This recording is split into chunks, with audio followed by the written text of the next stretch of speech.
বাপরে, চারদিকে কত পাকা পাকা আপেল। এই টুকি, এত আপেল দেখে আমার যে এখন আপেল খেতে ইচ্ছে করছে। এটা তো তোমাদেরই আপেল বাগান, তাই তোমার যত ইচ্ছে আপেল খেয়ে নাও, কেউ তোমাকে বারণ করবে না। একি, আমি কি দেখছি? নীল আপেলের গাছ। নীল আপেল তো আমি কখনো খাইনি। চল টুকি, আজকে আমি নীল আপেল খাবো। এরপর ইকরি ও টুকি সেই নীল আপেল গাছের কাছে যায়। আর ইকরি সেই আপেল গাছে উঠে যেই না একটা আপেল খায়, অমনি সে মাথা ঘুরে গাছ থেকে পড়ে যায়। একে, কে হলো তোমার? ইকরি, এই ইকরি, কথা বলছো না কেন? ইকরি মনে হয় নীল আপেল খেয়ে অসুস্থ হয়ে গেছে। এক্ষুনি গিয়ে ইকলি মাসিকে সব জানাতে হবে। এরপর টুকি সেখান থেকে চলে যায় আর ইকরির মাকে গিয়ে সব কথা খুলে বলে। আর তখনই ইকরির মা টুকির সাথে আপেল বাগানে চলে আসে আর ইকরিকে নিয়ে বাড়িতে চলে যায়। আমার মেয়ের কি হয়েছে তান্ত্রিক বাবা? তোর মেয়ে এক বিষাক্ত ফল খেয়ে ফেলেছে ইকলি, আর এই বিষাক্ত ফলের ভেতরে বিষধর সাপের বিষ প্রবেশ করানো হয়েছে, আর সে ফল খাওয়ার ফলে ইকলির শরীরে বিষ প্রবেশ করেছে। এসব আপনি কি বলছেন তান্ত্রিক বাবা? তবে কি আমার মেয়েকে বাঁচানোর কোনো উপায় নেই? উপায় একটা আছে, তবে কাজটা খুবই কঠিন। যত কঠিন কাজ হোক না কেন বাবা, আমি আমার মেয়ের জন্য যে কোনো কঠিন কাজ করতে রাজি। আপনি বলুন তান্ত্রিক বাবা, আমাকে কি করতে হবে? নদীর ওপারে এক পাহাড়িয়া বন আছে, সেই বনে আছে অনেকগুলো কলা গাছ। তাদের মধ্যে একটি কলা গাছ তোমাকে নীল কলা দিতে পারবে। সেই গাছের থেকে নীল কলা এনে ইকরিকে খাওয়াতে পারলেই ও সুস্থ হয়ে যাবে। তবে সাবধান, সময় কিন্তু খুব কম, মাত্র একদিন। এই একদিনের মধ্যে নীলকলা নিয়ে আসতে না পারলে ইকরির শরীর নীলবর্ণ ধারণ করবে। এ কথা বলে তান্ত্রিক সেখান থেকে চলে যায়। আমি সেই নীলকলা নিয়ে আসবো রে মা, তোকে আমি সুস্থ করবই, কিন্তু আমি গেলে তোকে কে দেখবে?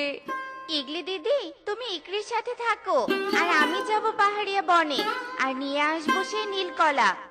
আমার এই বিপদের দিনে তুই আমার পাশে থাকলি টুনি, তোর এই উপকারের কথা আমি কোনোদিনও ভুলবো না। মা, ও মা, আমিও তোমার সাথে যাব। আচ্ছা ঠিক আছে রে মা, চল তবে। এরপর টুনি ও টুকি পাহাড়িয়া বনে চলে যায়, আর সেখানে গিয়ে এদিক সেদিক তাকিয়ে তারা কলা বাগান খুঁজতে থাকে। মা, ও মা, ওই দেখো, ওখানে একটা কলা বাগান। আরে তাই তো, ওইটাই তাহলে সেই পাহাড়িয়া কলা বাগান। ওই বাগানে গেলেই হয়তো নীলকলার দেখা পাবো। চল রে মা, চল তাড়াতাড়ি চল। এরপর টুকি ও টুনি সেই কলা বাগানের কাছে চলে যায়। একি, এখানে তো একটা গাছেও নীলকলা নেই। এখন আমরা কি করব? নীলকলা কোথায় পাবো? টুনির কথা শোনা মাত্রই এক কলা গাছে অনেকগুলো নীল কলা ধরে যায়। তা দেখে টুনি ও টুকি অবাক হয়ে যায়। একি, এ আমি কি দেখছি? এই গাছে হঠাৎ করে নীলকলা এলো কোথা থেকে? হ্যাঁ, ওমা, এখন আমাদের এত কিছু ভাবার সময় নেই। এক্ষুনি আমাদেরকে নীলকলা নিয়ে ইকরির বাড়িতে যেতে হবে। তাই তুমি এখানে দাঁড়াও, আমি এক্ষুনি একটা নীলকলা নিয়ে আসছি। এ কথা বলে টুকি যেই না একটা নীল কলা পেরে নেয়, ঠিক তখনই কলা গাছ কথা বলে ওঠে। বজ্জাত পাখির ছানা, তোর এত বড় সাহস! তুই তোর নোংরা হাত দিয়ে আমাকে স্পর্শ করিস! আজ তোকে আমি উচিত শিক্ষা দিব। এ কথা বলে কলা গাছ টুকিকে একটা কলা গাছের চারা বানিয়ে দেয়, কেননা সেই কলা গাছটা ছিল জাদুকরি। হে কি, এ তুমি কি করলে? সামান্য একটু ভুলের জন্য তুমি আমার মেয়েকে এত বড় শাস্তি দিলে। হ্যাঁ দিলাম, আমি হলাম এই কলা বাগানের রানী। আমি জাদু করে আমার বাগানের সব কলা অদৃশ্য করে দিতে পারি। এ কথা বলে সেই কলা গাছ জাদু করে কলা বাগানের কলাগুলো গাছ থেকে অদৃশ্য করে দেয়। আমি হলাম সব থেকে ক্ষমতাশীল গাছ, আর তোরা সামান্য পাখি হয়ে নোংরা হাত দিয়ে আমার গাছের কলা পাড়তে এসেছিস, তাই তোদেরকে আমি কঠিন শাস্তি দিয়েছি। মনে হচ্ছে এই কলা গাছটা অনেক অহংকারী, নিজের শক্তি নিয়ে সে অনেক অহংকার করছে, আর এর সাথে আমি জাদু শক্তিতে পেরে উঠবো না। তাই এর থেকে নীল কলা নিতে হলে আমাকে বুদ্ধি প্রয়োগ করতে হবে। কিন্তু কিন্তু কিভাবে? কোনো উপায় তো খুঁজে পাচ্ছি না। পেয়েছি, ও মা, তাই তো। তুমি তো অনেক বিউটিফুল দেখতে, আর তোমার শক্তির তো কোনো তুলনাই হয় না। আর তোমার মতো এত শক্তিশালী কলা গাছের থেকে কলা পাড়তে যাওয়া ওর মোটেও উচিত হয়নি। তুমি রূপে যেমন সুন্দর, তেমনি গুণেও সেরা। না জানি তোমার কাছে নীলকলা খেতে আরো কত সুন্দর হবে।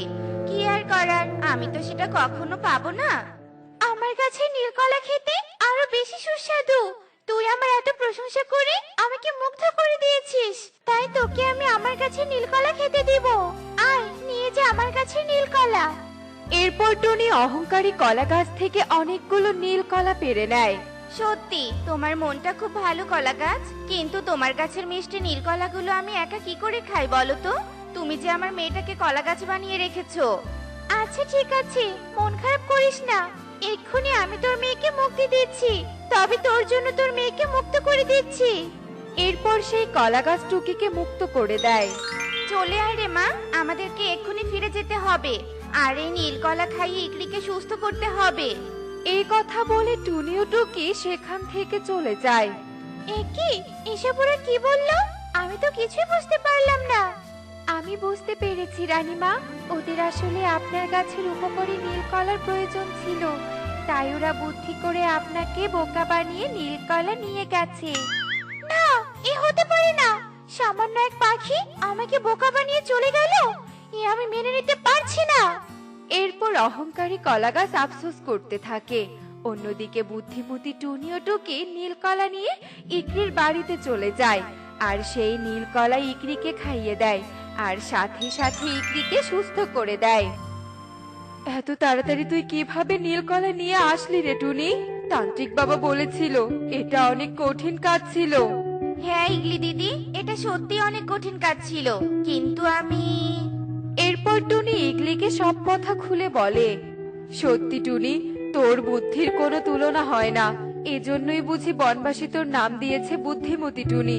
তুই আমার মেয়ের জীবন বাঁচিয়েছিস, এর জন্য আমি তোর কাছে চিরকৃতজ্ঞ থাকবো। তবে আমি তোকে তোর বুদ্ধির পুরস্কার হিসাবে 2000 করে বেতন বাড়িয়ে দিব। আচ্ছা মা, আমাদের আপেল বাগানে নীল আপেলের গাছ কোত্থেকে এলো? আর সেই আপেলে কি এমন আছে যা খাওয়ার পর আমি অসুস্থ হয়ে গেছি? আমি বলছি, ওই নীল আপেল গাছ আমি শহর থেকে এনেছি, তোমাদের তা বলা হয়নি। ওই গাছের আপেল কোনো অসুস্থ পাখি খেলে তার রোগ খুব তাড়াতাড়ি ভালো হয়ে যাবে, কিন্তু কোনো সুস্থ পাখি সে ফল খেলে তার শরীর সাপের বিষের মতো নীল হয়ে যাবে, এমনকি সে মারাও যেতে পারে। আর এজন্য ইকরি অসুস্থ হয়ে গিয়েছিল ঈগল দাদা। তাই নাকি? কি হয়েছিল আমার মেয়ের? এরপর টুনি ইগলকে সব কথা খুলে বলে। এরপর থেকে সবাই সতর্ক হয়ে যায়। দেখলে তো বন্ধুরা, শক্তি না থাকলেও বুদ্ধিতে জয়লাভ করা যায়। এমনই সব মজার মজার শিক্ষণীয় টুনি পাখির গল্প দেখতে আমাদের সাথেই থেকো। আর গল্পগুলো কেমন হয়েছে তা কমেন্টে জানাতে ভুলো না কিন্তু। Bye bye. সমুদ্রের তীর ঘেরা এই ছোট্ট শালবনে বহু পাখির বসবাস ছিল। এখানে সব পাখিরা মিলেমিশে তাদের দিন কাটাতো। আর এই বিশাল সমুদ্র দেখছো, এই সমুদ্রের পূর্বের দিকে বসবাস করত জলপরি মণিমালা। জলপরি মণিমালা শালবনের সব পাখিদের বন্ধু ছিল। বনের পাখিরা বিপদে পড়লেই জলপরির কাছে ছুটে আসতো। কাকুলি, যেভাবে ঝড় বৃষ্টি হচ্ছে মনে হচ্ছে আমরা বেশিক্ষণ এ বাড়িতে থাকতে পারবো না। বাড়িটা কিভাবে দুলছে দেখো। তুমি ঠিক বলেছো, চলো আমরা তাড়াতাড়ি এই বাড়ি থেকে বের হয়ে যাই, নয়তো যদি ঘর ভেঙে যায় তবে ঘরের নিচে চাপা পড়তে হবে। কাকুলি, এভাবে ঝড় বৃষ্টিতে থাকা নিরাপদ নয়, চলো আমরা টুনির বাসায় যাই আর টুনির কাছে আশ্রয় চাই। এরপর তারা দুজন টুনির বাসার দিকে যায়, আর গিয়ে দেখে টুনি তার ভাঙা ঘরের পাশে দাঁড়িয়ে কাঁদছে। ঝড়ে তার বাড়ি ভেঙে গেছে। টুনি, তোরও ঘর ভেঙে গেছে? আমরা তো এলাম তোর কাছে একটু আশ্রয় চাইতে। হ্যাঁ গো, হঠাৎ একটা দমকা হাওয়া এসে আমার সব শেষ করে দিল। তোমাদেরও কি ঝড়ে ঘর ভেঙে গেছে? না, আমাদের ঘর এখনো ভাঙেনি, তবে যখন তখন ভাঙতে পারে, তাই তো আশ্রয়ের জন্য এখানে এলাম। কিন্তু এখানে এসে তো দেখি আমাদের থেকেও তোর খুব খারাপ অবস্থা। এ কি, তোমাদেরও কি ঘর ভেঙেছে নাকি? হ্যাঁ, আমাদেরও ঘর ভেঙেছে। আমরা তো টুনির কাছে আশ্রয়ের জন্য এসেছিলাম, কিন্তু এসে যা দেখলাম তার জন্য প্রস্তুত ছিলাম না। এবার কি হবে টুনি? এত চিন্তা করো না, চলো আমরা সবাই ওই বটগাছের নিচে আশ্রয় নেই। রাত পার হলে একটা ব্যবস্থা করা যাবে। এরপর সবাই বটগাছের নিচে আশ্রয় নেয়। ঝড় বৃষ্টিতে তারা সেখানে দাঁড়িয়েই রাত পার করে দেয়।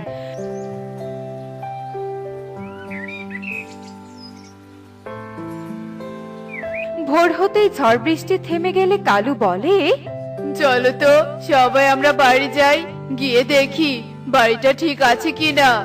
এরপর সকলে মিলে কালুর বাড়িতে যায়, আর গিয়ে দেখে কালুর বাড়িটাও ভেঙে গেছে। এতক্ষণ মনে একটু আশা ছিল যে হয়তো আমার বাড়িটা ঠিক আছে, কিন্তু এখন তো দেখছি আমার বাড়িটাও একদম ভেঙে গেছে। তবে কি আমরা সকলে আশ্রয়হারা হয়ে থাকবো? আকাশের অবস্থাও ভালো নয়, যখন তখন বৃষ্টি হবে। টনি, একদিনের মধ্যে আমাদের 3 পরিবারের জন্য 3টি বাড়ি কি করে তৈরি করব বল? আমাদের এই সমস্যা থেকে কেবলমাত্র আমাদের জলপুরি বন্ধু মণিমালাই রক্ষা করতে পারে। চলো আমরা সবাই মণিমালার কাছে যাই। এরপর সব পাখিরা সমুদ্রের ধারে যায়।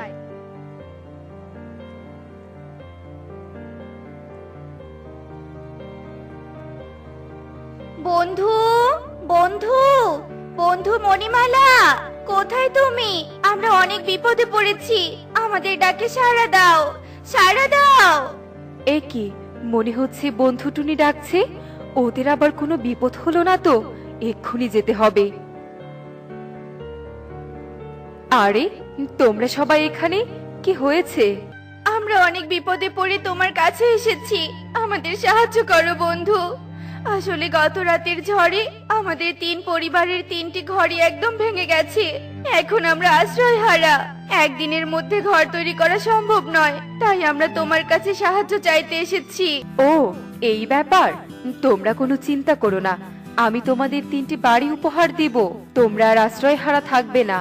এরপর জলপরি জাদু দিয়ে 3টি ফল প্রকট করে, আর তা কালু, টুনি আর টিয়েকে দেয়। এই 3টি ফল কোনো সাধারণ ফল নয়। এই ফল 3টি তোমরা তোমাদের সাথে নিয়ে যাও, আর এই ফল 3টি মাটিতে রাখলেই তা 3 বাড়িতে পরিণত হবে। তোমাদের আর কোনো সমস্যা থাকবে না। চাইলে তোমরা ঘরটি মাটিতে রেখেও থাকতে পারো, আবার যদি চাও তবে গাছের উপরেও ঘর রেখে থাকতে পারো। তোমাকে অনেক ধন্যবাদ বন্ধু, তবে এবার আমি চলি, বিদায়। এভাবেই বনের পাখিরা যখনই বিপদে পড়তো তখনই তারা জলপরীর কাছে সাহায্যের জন্য যেত, আর জলপরী তাদের সাহায্য করত। এভাবে অনেক আনন্দের সাথে তাদের জীবন কাটছিল। বন থেকে একটু দূরেই ছিল রামপুর গ্রাম। ওই গ্রামের একদম শেষ সীমানায় বাস করত এক জেলে দম্পতি। জেলে আর জেলে বউ ছিল খুবই লোভী স্বভাবের। একদিন জেলে তার বউকে বলে, বউ, নদীতে এখন আর তেমন মাছ পাওয়া যাচ্ছে না, কিভাবে যে সংসার চলবে কিছুই তো বুঝতে পারছি না গো। শোনো, মাছ ধরে আর ধনী হওয়া যাবে না, সে আমি বুঝে গেছি। আমি সেদিন কাঠ কাটার জন্য পক্ষীকুলে গিয়েছিলাম, আর গিয়ে দেখি পক্ষীকুলে সবাই নতুন নতুন ফলের বাড়ি করেছে। দুটো পাখি তো আবার পরীকে নিয়ে কথাও বলছিল। আমার মনে হয় পক্ষীকুলের এত উন্নতির পেছনে কিছু একটা রহস্য আছে। আর জলপরীর কথা যদি সত্যি হয়, তবে ওই জলপরীকে যদি আমাদের কাছে আনতে পারি, তবে তো আমরা ধনী হয়ে যাব। তবে তো এবার সবটা জানতে হবে, আর সব জানতে হলে আমাকে পক্ষীকুলে যেতে হবে। এরপর জেলে আর জেলে বউ পক্ষীকুলে চলে আসে। যদি আমরা পাখিদের কাছে তাদের উন্নতির কথা জানতে চাই, তবে ওরা কিছুতেই বলবে না। আমি তো একবার জানতে চেয়েছিলাম, কিন্তু পাখিরা আমায় কিছুই বলেনি। তাই আমাদের কোনো পাখিকে বন্দি করে ভয় দেখিয়ে সবটা জানতে হবে। এরপর জেলে আর জেলে বউ বনের ভেতরে একটা ফাঁদ তৈরি করে, আর দুর্ভাগ্যবশত ওই ফাঁদে কালু কাক আটকে পড়ে। জেলে আর জেলে বউ কালুকে খাঁচায় বন্দি করে ফেলে। আমাকে কেন ধরেছো? আমাকে ছেড়ে দাও, ছেড়ে দাও আমাকে। ছেড়ে দেওয়ার জন্য কি তোকে ধরেছি? হ্যাঁ, তোকে আমি বাজারে বিক্রি করে দিব। আমাকে বিক্রি করো না, আমাকে ছেড়ে দাও। আমি তো তোমাদের কোনো ক্ষতি করিনি, আমাকে ছেড়ে দাও। শোন কালু, আমি তোকে ছেড়ে দিব, কিন্তু আমার একটা শর্ত আছে। তুই যদি আমার শর্ত মানিস, তবে আমি তোকে ছেড়ে দিব।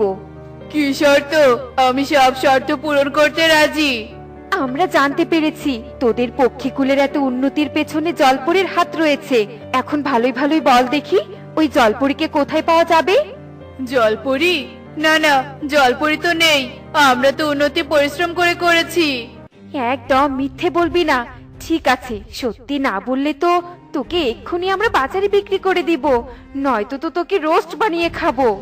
না না, আমাকে কিচ্ছু করো না, আমি সব বলে দিচ্ছি। এরপর কালু ভয় পেয়ে জলপরীর ঠিকানা জেলে ও জেলে বউকে বলে দেয়। তারপর জেলে ও জেলে বউ কালুকে ছেড়ে দিয়ে সমুদ্রের দিকে রওনা হয়ে পড়ে। জলপরি, ও জলপরি, কোথায় তুমি? আমাদের সাহায্য করো, আমরা অনেক বিপদে পড়েছি। জেলে বউয়ের এমন চিৎকারে জলপরি ওপরে উঠে আসে, আর তখনই জেলে বউ জলপরীকে তার জালে আটকে ফেলে আর জলপরীকে নিয়ে তাদের বাড়িতে চলে যায়। এদিকে কালু এসে সব ঘটনা পক্ষীকুলে সকলকে বলে দেয়। কালু, এটা তো একদম ঠিক করিসনি। তুই নিজের জীবন বাঁচাতে আমাদের জলপরি বন্ধুর জীবন বিপদে ফেলেছিস। এটা একদম উচিত হয়নি। তুই নিজে স্বার্থপরতার পরিচয় দিয়েছিস। ময়ূরী একদম ঠিক বলেছে, কিন্তু যা হবার তা তো হয়ে গেছে। এবার আমাদের জলপরি বন্ধুকে বাঁচাতে হবে। হ্যাঁ, আমি ভুল করেছি। আমি যাব তোদের সাথে। জলপরীকে ওই ছেলেরা নিশ্চয়ই তার বাড়িতে নিয়ে গেছে। আমাদের এক্ষুনি সেখানে যেতে হবে। এরপর সব পাখিরা একত্র হয়ে জেলের বাড়িতে চলে যায় আর জানালা দিয়ে সবটা দেখে। এক্ষুনি আমাদের অনেক সোনা দে, অনেক সোনা দে, নয়তো আমরা তোর লেজ কেটে শহরে বিক্রি করব। জলপরীর লেজের কিন্তু অনেক দাম। এই মানুষ দুটো খুব খারাপ, আমরা তো এদের সাথে পেরে উঠবো না। তাই আমাদের বুদ্ধি দিয়ে জলপরীকে এদের হাত থেকে বাঁচাতে হবে। কালু, তুই জঙ্গল থেকে বিচুটি পাতা তুলে আন। এরপর কালু জঙ্গল থেকে বিচুটি পাতা তুলে আনে আর টুনি তা গুঁড়ো করে একটা বাটিতে নেয়। এরপর সব পাখিরা মিলে জেলের ঘরে প্রবেশ করে। তোমরা এসেছো, আমি জানতাম তোমরা আসবে। এই মানুষ দুটো খুব লোভী আর স্বার্থপর। সামান্য পাখিরা তোকে আমাদের হাত থেকে বাঁচাবে? এক্ষুনি সব পাখিকে খাঁচায় বন্দি করব। তার আগে আমাদের টোটকা সহ্য কর। এই বলে টুনি বাটির সব বিচুটির গুঁড়ো জেলে ও জেলে বউয়ের ওপর ছিটিয়ে দেয়। ওরে বাবা রে, ওরে মারে, পুরো শরীর তো চুলকাচ্ছে। এবার কি করব? ওগো, আমার যে আর সহ্য হচ্ছে না। আমারও তো একই অবস্থা। হায় হায়, কেন যে লোভ করতে গেলাম। জেলে আর জেলের বউ শরীর চুলকাতে চুলকাতে ঘর থেকে বের হয় আর হাসপাতালের দিকে ছুটতে থাকে। এদিকে সব পাখিরা সেখানে প্রকৃতি মাতাকে আহ্বান করে আর প্রকৃতি মাতার কাছে সাহায্য চায়। আমি এক্ষুনি জলপরীকে তার সমুদ্রে যাবার ব্যবস্থা করে দিচ্ছি। এরপর প্রকৃতি মাতা তার জাদু বলে জলপরীকে সমুদ্রে ছেড়ে দেয় আর জলপরী বড় বিপদের হাত থেকে রক্ষা পায়।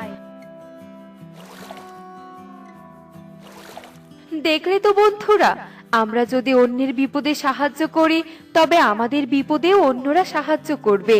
এমনই সব মজার মজার শিক্ষণীয় টুনি পাখির গল্প দেখতে আমাদের সাথেই থেকো। আর গল্পগুলো কেমন হচ্ছে তা কমেন্টে জানাতে ভুলো না কিন্তু। Bye bye.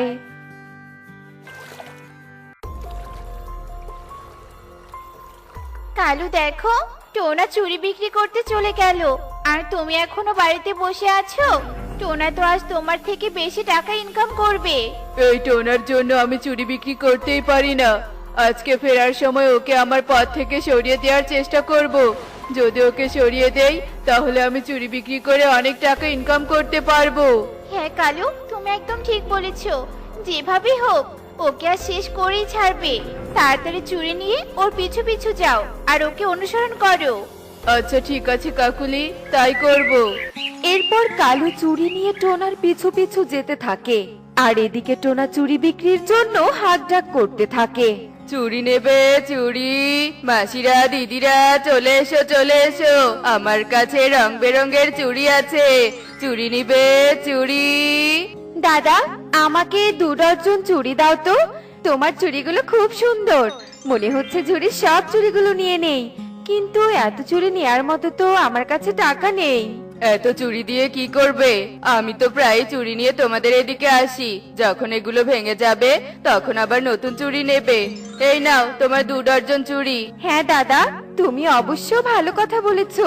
এসব বলে মুন্নি চুড়ি নিয়ে সেখান থেকে চলে যায় আর টোনা আবারও হাঁক ডাক করতে করতে বনের উত্তর দিকে চলে যায়। আজ তুই কোথায় যাবি? আজ আমি চুরি বিক্রি করা বাদ দিয়ে তোর পিছনে আমি লেগে থাকবো। এরপর কালু আবারও টোনার পেছন পেছন যেতে থাকে। আর এভাবেই সারাদিন কেটে বিকেল হয়ে যায়। আর বিকেল হতেই টোনা চুরি বিক্রি করে বাড়ি ফেরার উদ্দেশ্যে রওনা দেয়। আর তখনই কালু টোনার সামনে চলে আসে। টোনা দাদা, একসাথে বাড়িতে যাই। আরে কালু দাদা, তোমার তো দেখছি কোনো চুরি বিক্রি হয়নি। তুমি আজ কোন দিকে গিয়েছিলে? আমি তো বনের দক্ষিণ দিকে গিয়েছিলাম, তাই কোনো চুরি বিক্রি করতে পারিনি। আরে আমি তো কোনোদিন দক্ষিণ দিকে যাইনি, তারপরেও কেউ চুরি কিনে নেয়নি। আমার ভাগ্যটাই খারাপ রে টোনা।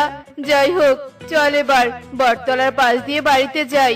ওখানে আমি একটা পেয়ারা গাছ দেখেছি, কিছু পেয়ারা পেরে নিয়ে যেতে পারবো। আচ্ছা ঠিক আছে দাদা, চলো। এরপর কালু টোনাকে নিয়ে বটতলার দিকে যেতে থাকে। আর বটতলার পাশে চোরাবালি ছিল। টোনা যখনই চোরাবালির কাছে যায় তখনই কালু টোনাকে ধাক্কা মেরে চোরাবালির ভেতরে ফেলে দেয়। এ কি কালু দাদা, তুমি আমাকে এখানে ফেলে দিলে কেন? আমি তো নিচের দিকে ডুবে যাচ্ছি। আমাকে তাড়াতাড়ি এই চোরাবালি থেকে তোলো, তোলো কালু দাদা, তোলো। তোকে ওপরে তোলার জন্য ফেলে দিয়েছি নাকি? আমাকে অনেক জ্বালিয়েছিস। এবার তুই মরে গেলে আমি শান্তি পাবো। তোর জন্য আমার চুরি বিক্রি হয় না। এখন থেকে প্রতিদিন আমি চুরি বিক্রি করে অনেক টাকা ইনকাম করব।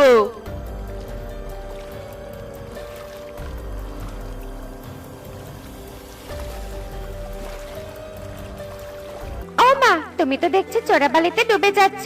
দাঁড়াও, আমি তোমাকে সাহায্য করছি। এরপর ছাগলটি একটা শুকনো ডাল এনে টোনার দিকে ছুঁড়ে দেয়। আর টোনা ডাল ধরে ওপরে উঠে আসে। ছাগল, তোমাকে অনেক ধন্যবাদ। তুমি আমাকে সাহায্য না করলে আমাকে এই চোরাবালিতে ডুবে মরতে হতো। কেউ বিপদে পড়লে তাকে সাহায্য করা সবার দায়িত্ব। তোমাকে ধন্যবাদ দিতে হবে না পাখি। আর ওই পাখিটা খুব খারাপ, আমি দূর থেকে সব দেখেছি। নিজের উন্নতির জন্য তোমাকে বিপদে ফেলে গেছে। কিন্তু দেখো, এমন পাখিরা কখনো উন্নতি করতে পারে না। তুমি ঠিক কথাই বলেছো। তো তোমার মালিকের বাড়ি কোথায়? এর আগে তো আমি তোমাকে আমাদের বনে দেখিনি। আমার মালিকের বাড়ি পাশের বনে। এখন বিকেল হয়ে গেছে, মালিকের বাড়ি ফিরতে ফিরতে রাত হয়ে যাবে। তাই যদি তুমি আমাকে জায়গা দাও তাহলে খুব উপকার হতো। কেন জায়গা দিব না? তুমি এক্ষুনি আমার সাথে আমার বাড়িতে চলো। আমার পথের কাটা শেষ কাকুলি। এখন থেকে শুধু টাকা টাকা আসবে আমার হাতে। তাই নাকি কালু? সত্যি জোড়াকে মেরে ফেলেছো? সত্যি নয় তো কি, টোনাকে এমন চোরাবালিতে ফেলে দিয়েছি সেখান থেকে কখনোই উঠতে পারবে না। এতক্ষণে হয়তো টোনা মরে ভূত হয়ে গেছে। আরে কালু, ধীরে কথা বলো, কেউ আবার শুনে ফেলবে। এভাবে কালু কাকুলি গল্প করতে থাকে। আর এদিকে টোনা বাড়িতে এসে টুনিকে সব কথা খুলে বলে।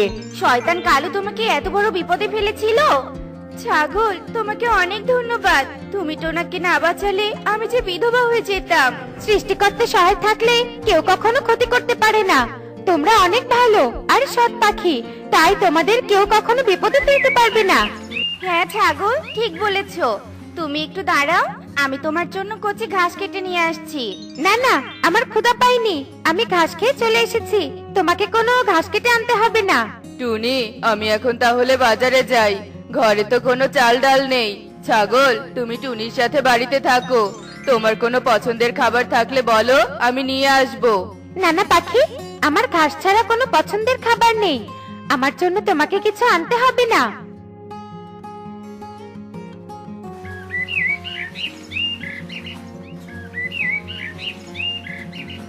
চলো ছাগল, তোমাকে পাশের বনে পৌঁছে দিয়ে আসি। আচ্ছা ঠিক আছে, চলো। এরপর টোনা ছাগলের সাথে পথ চলতে থাকে। আর ছাগলটি টোনাকে নিয়ে একটি গুহার ভিতরে প্রবেশ করে। এ কি ছাগল, তুমি আমাকে নিয়ে কোথায় যাচ্ছ? এটা তো একটা গুহা দেখতে পাচ্ছি। এই গুহার ভেতরে একটা বড় পরিরাজ্য আছে। আমার সাথে এসো, তাই সবটা দেখতে পারবে। এরপর টোনা ছাগলের সাথে পরিরাজ্যে চলে যায়। আর সেখানে পলিথিন ঘর দেখতে পায়। এদিকে ছাগলটা তার পরিরূপ ধারণ করে। এসব দেখে টোনা অবাক হয়ে যায়। এ আমি কি দেখছি? তার মানে তুমি একটা পরী ছিলে, কিন্তু সত্যিটা আমাকে বলনি কেন? আসলে আমি একদিন তোমাদের রাজ্যে গিয়ে এক তান্ত্রিকের ধ্যান নষ্ট করেছিলাম। আর তখনই তান্ত্রিক রেগে গিয়ে আমাকে অভিশাপ দিয়েছে যে আমি বাইরের রাজ্যে গেলে ছাগল হয়ে ঘুরে বেড়াবো। তখন থেকে আমি ছাগল হয়েই ঘুরে বেড়াই। আর তোমাকে সবটা বলে দিলে যদি আমার সাথে তুমি এখানে না আসো, তাই সত্যিটা বলিনি। তা তো বুঝলাম, কিন্তু তোমাদের রাজ্যে পলিথিনের ঘর কেন? আমি তো শুনেছি পরীদের রাজ্যে সোনার ঘর হয়। ডাইনি পরি আমাদের রাজ্য আক্রমণ করতে পারে, তাই পলিথিন ঘর বানিয়েছি, যাতে ডাইনি আসলে আমরা ঘর থেকেই দেখতে পারি। ও আচ্ছা, তোমাদের তো অনেক ভালো বুদ্ধি। এই নাও একটি স্বর্ণমুদ্রার সিন্দুক। এই সিন্দুকের স্বর্ণমুদ্রা বিক্রি করে তোমাদের বনে একটা চুরির দোকান দিও, তাহলে তোমাকে আর কষ্ট করে বন ঘুরে ঘুরে চুরি বিক্রি করতে হবে না। না না পরি, আমার এত স্বর্ণমুদ্রা লাগবে না। আমি তোমাকে দিয়েছি মানে তোমাকে এগুলো নিয়ে যেতেই হবে। সেই দিন তোমার বিপদ দেখে আমার খুব খারাপ লেগেছে, তাই তো তোমাকে সাহায্য করার জন্য এখানে নিয়ে এসেছি। আচ্ছা ঠিক আছে পরি, আমি স্বর্ণমুদ্রাগুলো নিয়ে যাচ্ছি।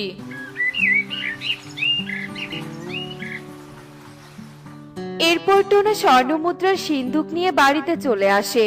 আর এদিকে কালু খুশি মনে চুরি বিক্রি করতে যাচ্ছিল, আর হঠাৎ একটি গাছের সাথে ধাক্কা খেয়ে কালু মাটিতে পড়ে যায় এবং তার ঝুড়ির সব চুরি ভেঙে যায়।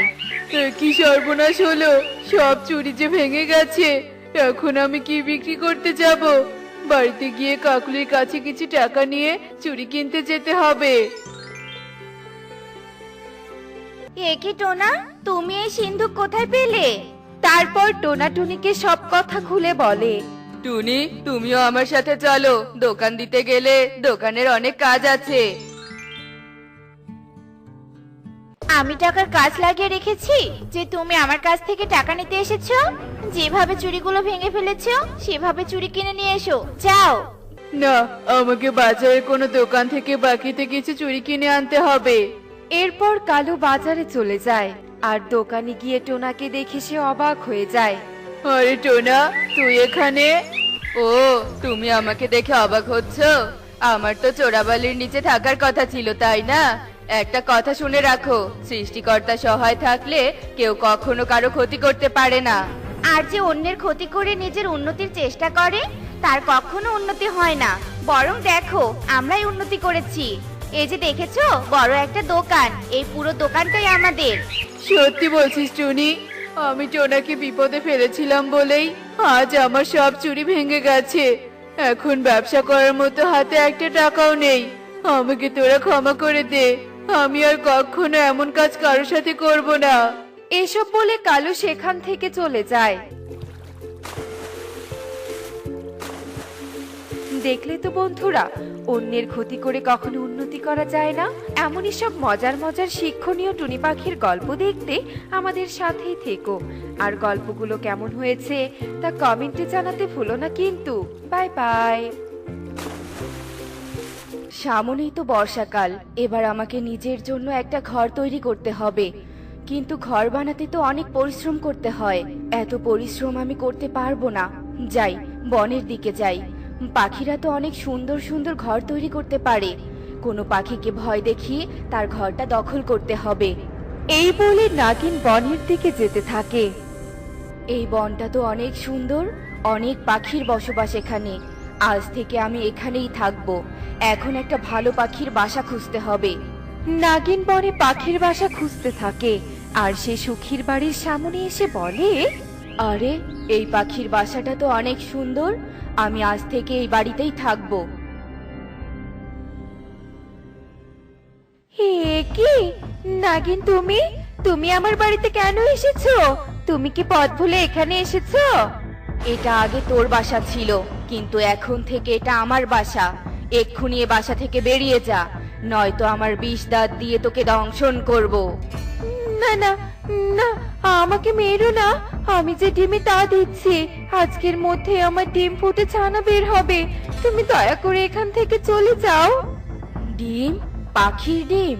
শুনেছি পাখির ডিম খেতে খুব সুস্বাদু হয়, তবে তো তোর ডিম আমাকে খেতেই হবে। দেখি কয়টা ডিম দিয়েছিস তুই।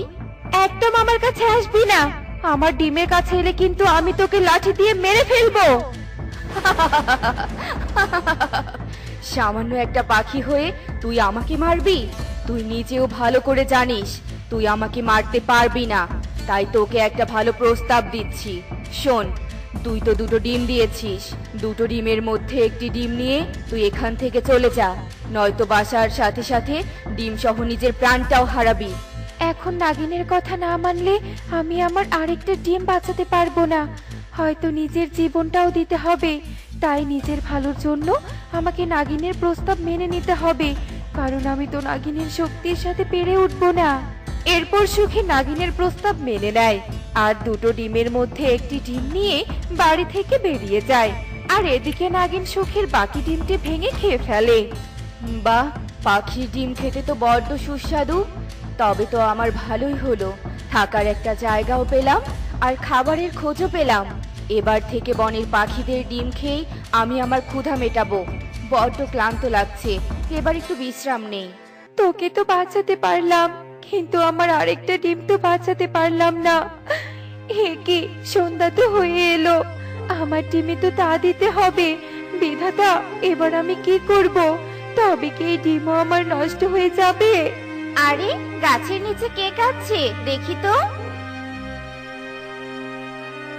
এ কি সুখী, তুই এভাবে ডিম হাতে নিয়ে কাঁদছিস কেন?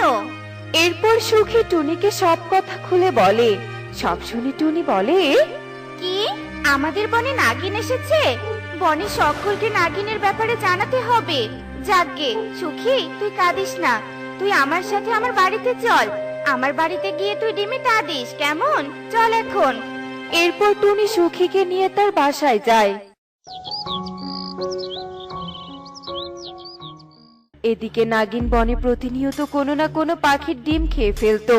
বনের সকল পাখি নাগিনের ভয়ে বাসা থেকে বের হতে পারত না। সকল পাখি তাদের ডিম আগলে রাখতো। পাখিরা কি ভেবেছে তারা বাড়ি থেকে না বেরোলে আমি ডিম খেতে পারবো না? এবার আমি পাখিদের ঘরে ঘরে ঢুকে তাদের ডিম খাবো, আর যদি কেউ বাধা দিতে আসে তবে আমি আমার বিষ দাঁত দিয়ে তাকে দংশন করব। যেই কথা সেই কাজ। এরপর নাগিন টিয়ের বাড়িতে যায়। নাগিনকে দেখে টিয়ে খুব ভয় পেয়ে যায়। কি ভেবেছিলি সারাদিন বাড়িতে থেকে ডিম পাহারা দিলেই তোর ডিম বাঁচাতে পারবি? পারবি না, এবার আমি তোর চোখের সামনে তোর ডিম খেয়ে ফেলবো। এভাবেই নাগিন প্রতিনিয়ত বনের পাখিদের ডিম খেয়ে ফেলতো।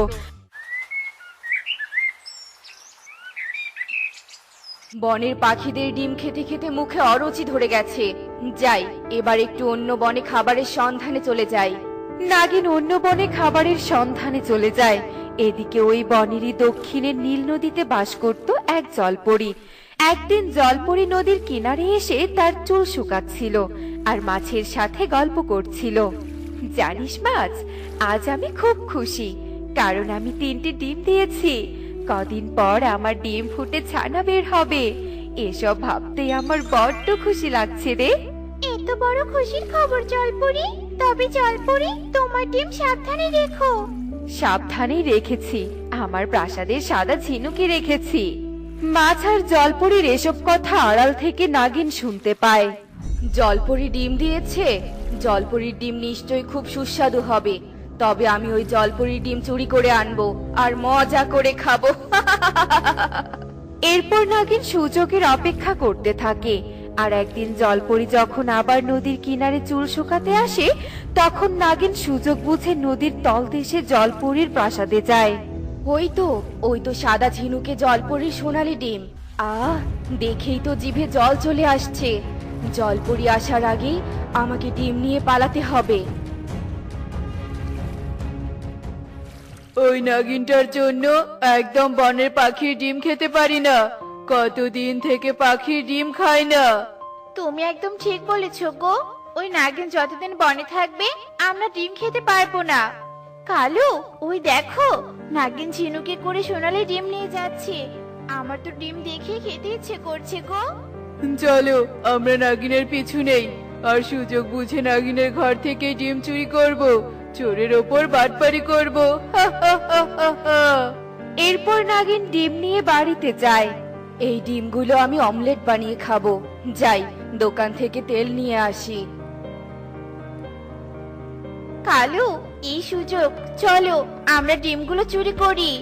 এরপর কালু কাকলি জলপরির ডিমগুলো চুরি করে সেখান থেকে চলে যায়। কাকুলি চলো এবার ডিমগুলো খাওয়া যাক। কালু আর কাকুলি যখনই ডিম খেতে যাবে তখনই সেখানে টুনি আর সুখী চলে আসে। তোরা এগুলো কার ডিম চুরি করে এনেছিস? তবে কি নাগিনের মতো তোরাও ডিম চুরি করে খাচ্ছিস?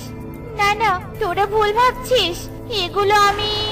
সত্যি কথা বলা যাবে না, কিছু একটা বানিয়ে বলতে হবে, নয়তো বন প্রধানকে দিয়ে বন থেকে তাড়িয়ে দিবে। আসলে এগুলো ডিম আমরা পথে কুড়িয়ে পেয়েছি। হ্যাঁ হ্যাঁ, কাকুলি ঠিক বলেছে, এগুলো কুড়িয়ে পাওয়া 3 ডিম আমরা পথে কুড়িয়ে পেয়েছি, তাই তো খাচ্ছিলাম। এই ডিমগুলো দেখে মনে হচ্ছে এগুলো জলপুরির ডিম। ডিমগুলো দিয়ে দে, এগুলো 4 ডিম তাকে ফেরত দিতে হবে। কালু, আর কিছু বলো না, নিজের ভালো চাইলে ডিমগুলো দিয়ে দাও। ও, এগুলো জলপরির ডিম, আমি যদি জানতাম তবে আমিও ফেরত দিয়ে আসতাম। যাকগে, এই নে ডিম, তুই ফেরত দিয়ে আয়। এরপর টুনি জলপরির ডিমগুলো নিয়ে চলে যায় আর এদিকে নাগিন বাড়ি ফিরে ডিম না দেখে ভীষণ রেগে যায়। এ কি, আমার ডিম কোথায় গেল? কে নিয়ে গেল আমার ডিম? কার এত বড় সাহস? আমাকে ডিম চোরকে খুঁজে বের করতেই হবে। আমার ডিমগুলো কে চুরি করলো? কত আশা করেছিলাম আমার ডিম ফুটে ছানা বের হবে, কিন্তু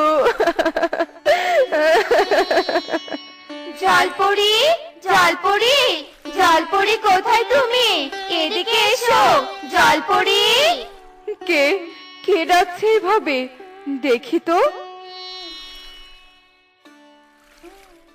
এ কি, তোমরা? জলপরি, এই যে তোমার ডিম। তোমরা আমার ডিম কোথায় পেলে? এরপর টুনি জলপরীকে সমস্ত কথা খুলে বলে। সব শুনে জলপরি বলে, ওই কাক আমার 3 ডিম কুড়িয়ে পেয়েছিল, কিন্তু আমার ডিম জল থেকে কে চুরি করেছিল ব্যাপারটা আমাকে জানতে হবে। এরপর জলপরি তার দিব্য দৃষ্টি দিয়ে সবটা দেখতে পায় আর সবকিছু টুনিকে বলে। ওই নাগিন এবার তোমার ডিমও চুরি করেছে। ওই নাগিনের জন্য আমাদের বনের পাখিরাও শান্তিতে নেই। এবার ওই নাগিনকে একটা উচিত শিক্ষা দেওয়া উচিত। এবার ওই নাগিনকে আমি শাস্তি দিব। এই ডিম ওই নাগিনকে খাওয়াতে পারলেই ওই নাগিনের মৃত্যু ঘটবে। এরপর টুনি ডিমটি নিয়ে সেখান থেকে চলে যায় আর ডিমটি নাগিনীর বাড়ির সামনে রেখে দেয়। আরে, এ আমি কি দেখছি? ডিম! যাক বাবা, আমাকে আর কষ্ট করে খাবার খুঁজতে যেতে হবে না। এরপর নাগিন খুশি মনে ডিমটি খেতেই রক্ত বমি করতে শুরু করে আর কিছুক্ষণের মধ্যেই সে মারা যায় আর পুরো বনের পাখিরা নাগিনের অত্যাচার থেকে মুক্তি পেয়ে যায়। বন্ধুরা, এমনই সব মজার মজার শিক্ষণীয় টুনি পাখির গল্প দেখতে আমাদের সাথেই থেকো। আর গল্পগুলো কেমন হচ্ছে তো কমেন্টে জানাতে ভুলো না কিন্তু। Bye bye.